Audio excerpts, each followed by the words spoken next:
بسم اللہ الرحمن الرحیم۔ شیطان جس گروہ سے بھاگتا ہے، یعنی 5 گروہ ہیں کہ جس سے شیطان دور ہو جاتا ہے، 2 باقی رہ گئی تھیں، تو مجھے میسیج بھی آنا شروع ہو گئے، مولانا صاحب آج ان 2 کا ذکر کر دیجئے گا، شاید انہیں میں سے کوئی ایک آدھ ہم کر لیں، شیطان ہم سے بھاگ جائے۔ تو بہرحال بعض اوقات تو شیطان خود ہمارے انسانوں کے دائرے میں ایسا ہوتا ہے کہ انسان شیطان سے نہیں بھاگ رہا ہوتا، شیطان ان سے بھاگ رہا ہوتا ہے۔ تو اللہ تعالیٰ بہرحال ہمیں دور رکھے ان خصلتوں سے کہ شیطان جو ہے وہ ہمارے قریب آئے، ایسی چیزیں نہ ہوں ہمارے اندر کہ ہمیں شیطان بولے کہ یہ تو میرا ہی پارٹی کا آدمی ہے، اس کے لیے تو مجھے کوئی مسئلہ نہیں ہے۔ 5 میں نے آپ کی خدمت میں گروہ روایات کی روشنی میں بیان کیے تھے۔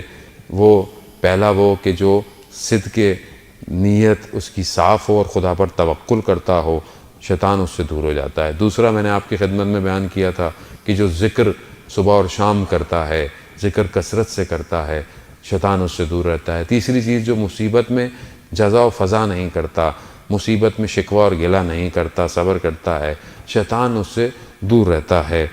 چوتھی چیز کہ جس سے شیطان جو ہے وہ دور رہتا ہے وہ ہے کہ مومن بھائی کو اپنے راضی کرنا، اس رضا کرنے والے سے شیطان دور رہتا ہے۔ یعنی جو میں اپنے لیے پسند کروں وہ اپنے مومن بھائی کے لیے بھی پسند کروں۔ اب اس پسند کا تعلق کسی کپڑے سے نہیں ہے عزیزان محترم کہ میں نے اپنے لیے اچھے کپڑے لیے تو میں آپ کے لیے نہیں، یعنی جو چیز میں یہ سمجھتا ہوں کہ یہ میرے ساتھ نہیں ہونی چاہیے، مجھے یہ بری لگتی ہے، وہ مومن بھائی کے ساتھ بھی نہیں ہونی چاہیے۔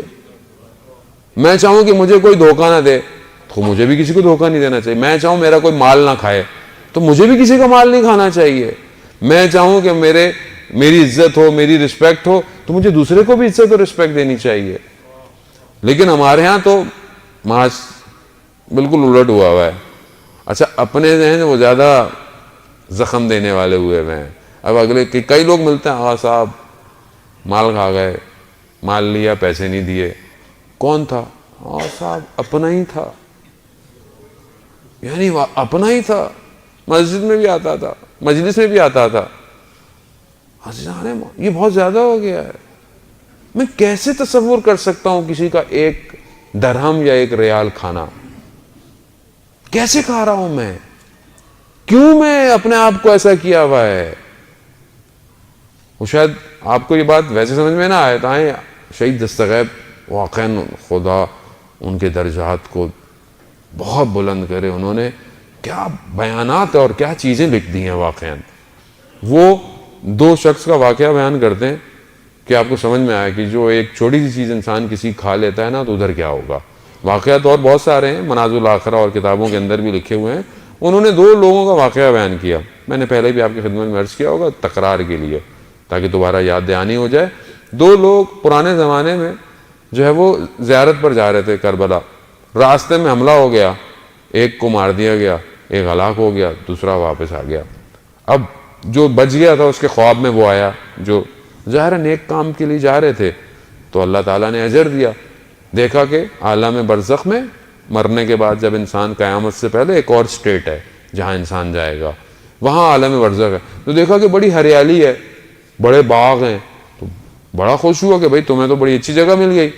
کہاں؟ مگر کہا کہ یہ ایک بچھو ہے، یہ روز میرے پاؤں کو آ کے کاٹتا ہے اور مجھے بہت تکلیف ہوتی ہے۔ وہ کہتا ہے کیا ہے یہ بچھو؟ کہا ایک دفعہ میں اپنے ایک دوست کے گھر گیا ہوا تھا تو اس نے وہ چاقو جو پھل کو کاٹتا ہے وہ رکھا، چھری چاقو جو چھوڑا، وہ خوبصورت بہت تھا، تو میں نے بغیر بتائے اسے اپنی جیب میں رکھ لیا تھا۔ یہ وہ چاقو ہے جو بچھو کی صورت میں آ کے روز مجھے تکلیف دے رہا ہے۔ ایک چاقو کی کیا قیمت ہوگی اس زمانے میں بھی اور ابھی بھی کیا قیمت ہوگی؟ کیا کروں؟ کہا میرے گھر جاؤ، میری زوجہ کو کہو فلانی جگہ پر وہ چاقو رکھا ہوا ہے، وہ اٹھاؤ اور جا کر اس دوست کے پاس جاؤ اور اسے بولو کہ مجھے معاف کر دے، مجھے اس نے معاف نہیں کیا تو یہ بچھو مجھے قیامت تک کاٹتا رہے گا۔ عزیزان محترم، یہاں تو ذرا سی تکلیف ہوتی ہے، ڈاکٹر، پٹیاں، ایمرجنسی، درد میں آرام آ ہی جاتا ہے، ہفتہ 10 دن، مہینہ، وہاں عزیزان محترم یہ کسی کو نصیب ہوتا ہے جو خواب میں آگے اپنی بات بتا دیتے ہیں کہ یہ کر لو. ہر کسی کو نصیب نہیں ہے. کون وہاں سے واپس آیا آج تک؟ یہ علماء نے اس لیے واقعات ہماری خدمت میں بیان کیے کہ ہمیں احساس ہو کہ بعض اوقات ہم ایک ریال ایک دھرم کسی کا کھا لیں گے سخت بن جائے گا ہمارے لیے قیامت میں. تو کم از کم خیال کریں. مسلمان ہو چاہے ہندو ہو چاہے کرسچن ہو کوئی بھی ہو, حق تو حق ہے. کسی کا بھی حق میں کھا رہا ہوں دنیا میں, مجھے دنیا قبر میں اور آخرت میں جواب دینا ہے.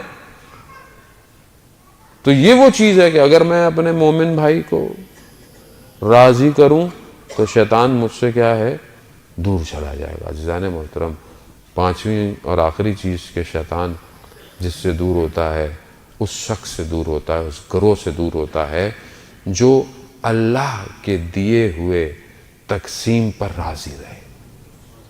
کہ اللہ نے جو تمہارے لیے تقسیم کر دے اس پہ راضی رہو. اللہ نے اب اس کا مطلب یہ نہیں کہ میں محنت نہ کروں, میں محنت کروں, میں اسٹرگل کروں, میں جو کر سکتا ہوں مجھے کرنا چاہیے, لیکن اس کے بعد جو مجھے عطا ہو رہا ہے مجھے اس پہ راضی رہنا چاہیے. اب میں اس پہ راضی نہ رہوں, یہ کم ہے, یہ یوں ہے, یہ یوں. عزیزان محترم, ہر کسی کا ایک نظام ہے. اللہ نے سب کو ایک نظام دیا ہوا ہے اور ایک رزق ہے لکھا ہوا ہے اللہ نے سب کا. اور روایات اور حدیث اور قرآن یہی کہتا ہے کہ ہم نے تمہارے لیے رزق تمہیں عطا کیا ہے, وعدہ کیا ہے خدا نے روزی کا انسان کی. اور یہاں میں ایک اور بات کہتے تھے کہ بعض سے لوگ والدین اپنے بچوں کی شادیاں نہیں کرتے کہ ابھی تو یہ کر رہا ہے, ابھی تو ہے نہیں, کچھ نہیں ہے. خدا جب قرآن میں کہہ رہا ہے کہ تم نکاح کرو, ہم فضل و کرم کرنے والے ہیں, تو میں خدا کی بات پہ کیوں نہیں یقین کرتا؟ کیوں نہیں کرتا؟ کیونکہ اصل مجھے خدا پہ یقین ہی نہیں ہے. باتوں میں ہے, زندگی میں نہیں ہے. اور قرآن تو ویسے بھی ریک میں رکھی ہوئی بک ہے ایک, بس وہ تو جب بیٹی گھر سے رخصت ہوگی تو سر کے اوپر رکھ دیں گے, ورنہ تو غلاف میں لپیٹ کے رکھنا ہے, اس کو کھولنا تو ہے نہیں. اتنا اس پہ غلاف چڑھاتے ہیں کہ بس عید میں جب دھول صاف ہوتی ہے تو وہ صاف ہوتی ہے, کھول کے نہیں دیکھنا اس کو. قرآن کو آپ کھولیں, 10 آیتیں روایات کی روشنی میں جو شخص 10 آیتیں روز پڑھتا ہے وہ غافل میں سے نہیں ہے. کم سے کم 10 آیتیں تو پڑھیں, کم سے کم غافل تو نہ ہوں. باقی پھر 50 پہ جاؤں گا تو کوئی اور درجہ ہے, پھر 50 سے اوپر جاؤں گا تو کوئی اور درجہ ہے, لیکن کم از کم 10 آیتیں تو پڑھوں گا. کتنی دیر لگتی ہے 10 آیتیں پڑھنے میں؟ کتنی دیر لگتی ہے؟ 2-3 گھنٹے تو میں موبائل کے میسج پڑھتا ہوں, واٹس ایپ پڑھتا ہوں, فیس بک پڑھتا ہوں, وہ پتہ نہیں خبریں. اور ہمارے یہاں تو لوگوں کو یہ بھی مشکل ہے کہ وہ 2 گھنٹے بیٹھے ہوئے ٹی وی میں سیاسی تجزیے ہم دیکھتے رہتے ہیں, جس نے کسی مقام پہ نہ قوم کو پہنچانا ہے, نہ ہمیں پہنچانا ہے, نہ دنیا کو, نہ آخرت. کسی کو فائدہ اگر ہوا تو ان اینکروں کو فائدہ ضرور ہو گیا, وہ امیر ہو گئے ہیں بہت زیادہ. اور ہم بار بار دیکھیں ایک ہی موضوع, ابھی اچھا یہاں آیا تھا, اچھا وہاں آیا تھا, وہاں آیا تھا. یہیں سے تو انسان قوم کا شعور پتہ چلتا ہے کہ وہ کہاں جا رہی ہے. تو میں عزیزان محترم, میں اپنے آپ کو اپلفٹ کر سکتا ہوں. لکھ کے میں اور بھی بہت ساری چیزیں لایا تھا کہ آپ کی خدمت پیش کروں گا, لیکن بہرحال وقت جو ہے وہ گزر گیا. اور خداوند متعال بہرحال ہماری اس عبادات کو قبول فرمائے. پروردگار اپنے آخری حجت کے ظہور میں جلد سے جلد تعجیل عطا فرما, ہمیں ان کے ناصروں ان کے مددگاروں میں شمار فرما.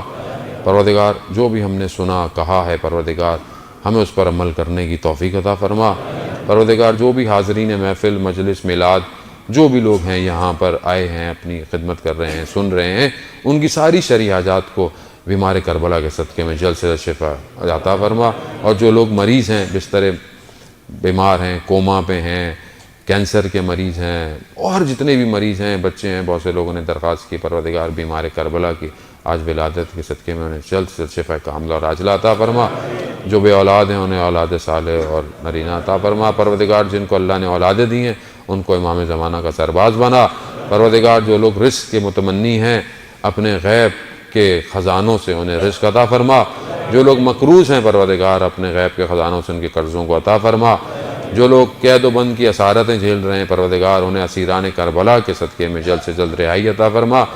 جو بھی مسلمان جہاں بھی پریشان حال ہے پروردگار ان ایام کے صدقے میں، ان ولادتوں کے صدقے میں ان کی پریشانیوں کو دور فرما پروردگار، ہمیں کوئی غم نہ دے سوائے غم حسین کے۔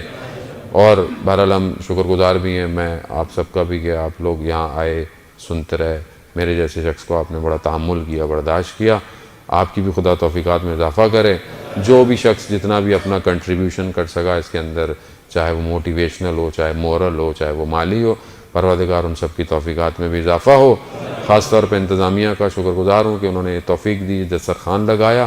اس دسترخوان سے بہرحال جو بھی ہمارا نصیب تھا ہم نے اسے اٹھایا، چاہے وہ گیٹ پہ کھڑے ہونے والا شخص ہو، چاہے وہ پارکنگ کرانے والا شخص ہو، چاہے وہ بورڈ روم ہو، کنٹرول روم کے وہ جوان ہوں، جو کہ بہرحال جن کی توفیق سے یہ مجالس جو ہیں وہ پوری دنیا میں پہنچ رہی ہوتی ہیں۔ جو بھی شخص اپنا جتنا بھی کام کر رہا ہے، جو بھی سخن ادا کر رہا ہے، کام کر رہا ہے، انتظامیہ جتنے بھی لوگ ہیں، پروردگار ان سب کی توفیقات میں اضافہ فرما۔ بہرحال آخر میں ہم شکر گزار ہیں خاص طور پہ جو ہے وہ اوقاف جعفریہ کے، کہ انہوں نے بہرحال یہ توفیق عطا فرمائی ان ایام میں۔ عزیزان محترم، بہرحال آسان نہیں ہوتا، سخت ہے ان حالات کے اندر بھی۔ بہرحال امیگریشن جو ہے وہ ویزا عطا کرتی ہے اور ہم لوگ آتے ہیں، اور بہرحال جو حکومت یہاں کی ہے وہ سیکیورٹی دے رہی ہے، امنیت دے رہی ہے، اس کی بڑی قیمت ہے دنیا کے اندر۔ آج دنیا کے اندر سیکیورٹی ہی کے سارے پیسے ہیں۔ بہرحال امن ہے، کیفیت ہے، سکون ہے، ان کے بھی شکر گزار ہیں۔ پروردگار ان سب کی توفیقات میں اضافہ فرمائے۔ جو شخص بھی جس طریقے سے بھی اس کار خیر میں اپنا کوئی بھی ایک قدم اٹھاتا ہے، بڑھاتا ہے، کچھ بھی کر رہا ہے، پروردگار ان ایام کے صدقے میں انہیں تو اپنی بارگاہ سے خالی ہاتھ مت جانے دینا۔ اللہم ارزقنا زیارت الحسین فی الدنیا و شفاعتہ فی الآخرہ۔ صلوات بھیج دے محمد والے۔